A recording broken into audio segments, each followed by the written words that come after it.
Today we're going to talk about increased intracranial pressure, or ICP. This is one of the most important neurologic emergencies because rising pressure inside the skull can rapidly decrease cerebral perfusion and lead to brain herniation.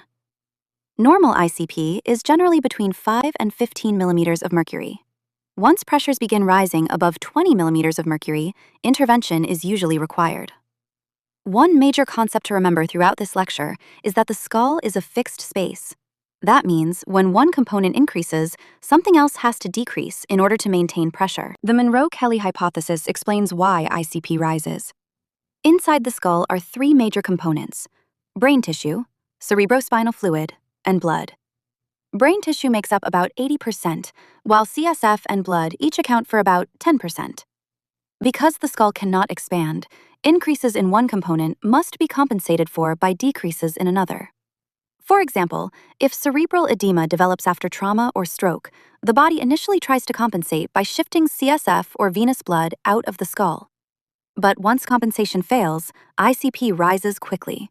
That's when neurologic deterioration begins occurring. There are many different causes of increased ICP. Traumatic brain injury is one of the most common. Other causes include brain tumors, cerebral edema, hydrocephalus, infection, and intracranial hemorrhage. No matter what the cause is, the problem becomes pressure inside a confined space. As pressure rises, blood flow to the brain decreases, oxygen delivery drops, and brain tissue becomes increasingly vulnerable to ischemia and herniation.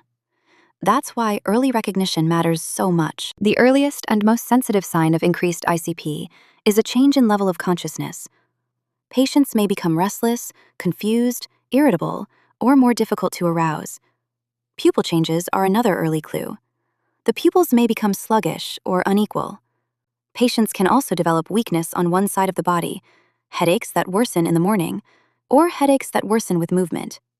The important thing clinically is recognizing subtle neurologic changes early, before the patient progresses to late-stage findings. As ICP continues rising, patients begin developing late neurologic signs. Projectile vomiting may occur, often without nausea. Seizures can develop because of cerebral irritation. Posturing is another major red flag. Decorticate posturing indicates damage above the brainstem. Decerebrate posturing indicates brainstem involvement and carries a worse prognosis. Now let's talk about Cushing's Triad. This is a late and very dangerous finding. It includes widening pulse pressure, bradycardia, and irregular respirations. When you see Cushing's Triad, think impending herniation. Fixed and dilated pupils, or sudden coma, are also extremely concerning findings. Diagnostic testing helps identify the cause of increased ICP and monitor progression. CT scans are often the first imaging study because they are fast and excellent for identifying hemorrhage or mass effect. MRI provides more detailed soft tissue imaging. Several ICP monitoring devices may also be used. The intraventricular catheter is considered the gold standard because it not only measures ICP, but can also drain CSF to help reduce pressure. Other devices include subarachnoid bolts and epidural sensors. Transcranial Doppler studies help monitor cerebral blood flow, while EEGs help identify seizure activity. The primary goals in ICP management are to reduce pressure, maintain cerebral perfusion, and prevent brain herniation. Airway, breathing, and circulation always come first. Patients may require oxygen support, intubation, or mechanical ventilation if they cannot maintain adequate oxygenation. Frequent neurochecks are essential. We closely monitor level of consciousness, pupils, motor responses, and GCS trends. One major nursing priority is preventing secondary brain injury. That means avoiding hypoxia, hypotension, fever, agitation, and anything else that increases cerebral metabolic demand. Several medications are commonly used to help manage increased ICP. Mannitol is an osmotic diuretic that pulls fluid out of brain tissue and into the bloodstream. When giving mannitol, we monitor serum osmolality, blood pressure, and hydration status carefully. Loop diuretics like furosemide may also be used, but remember, they waste potassium. Dexamethasone is used primarily for vasogenic edema associated with brain tumors, not trauma. Anticonvulsants, such as phenytoin or levetiracetam, help prevent seizures, which can significantly increase ICP. Antipyretics are important because fever increases cerebral metabolic demand. And stool softeners are often ordered to prevent straining during bowel movements, since Valsalva maneuvers raise ICP. Positioning plays a major role in ICP management. The head of the bed is usually elevated about 30 degrees unless contraindicated. The head should remain midline to promote venous drainage.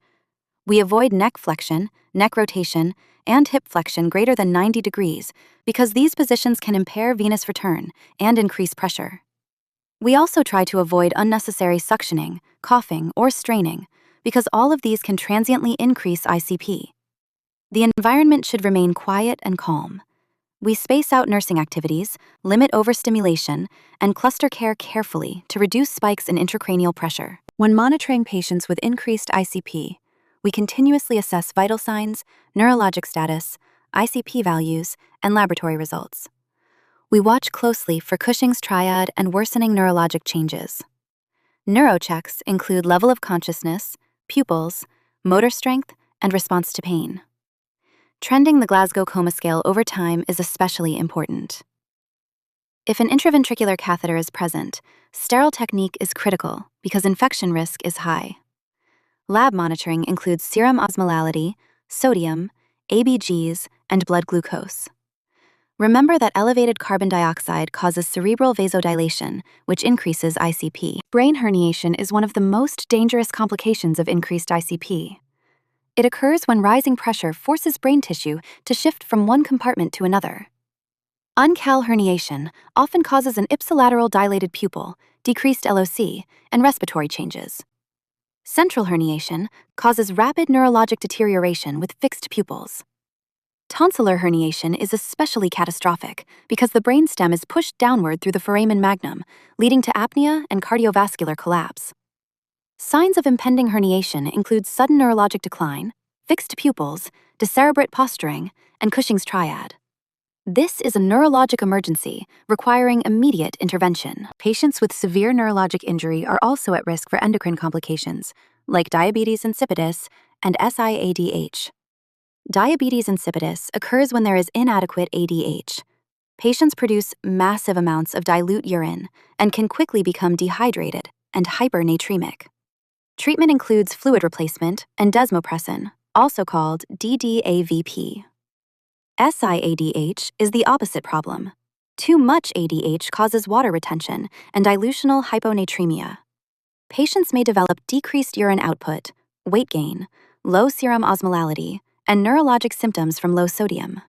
Treatment often includes fluid restriction and careful sodium monitoring. Education is extremely important for both patients and families. Families should understand the early signs of worsening ICP and why frequent neurologic assessments are necessary. Patients recovering from ICP issues are often taught to avoid activities that increase pressure, such as heavy lifting, coughing, or straining. Medication teaching is also important, especially with anticonvulsants, steroids, and stool softeners. Some patients may require rehabilitation services, including physical therapy, occupational therapy, or speech therapy. Families also need emotional support because neurologic injuries can be frightening and life-changing. The overall goal in ICP management is preserving neurologic function and preventing secondary injury. We want the patient alert or improving neurologically, with stable GCS scores and ICP values remaining below 20 millimeters of mercury. We want adequate oxygenation and ventilation without seizures or signs of herniation. Electrolytes, glucose, and serum osmolality should remain within normal limits. And we want the family to understand the plan of care and participate in recovery when appropriate. Recovery outcomes vary depending on the severity of injury, but early recognition, rapid intervention, and careful nursing management can significantly improve outcomes.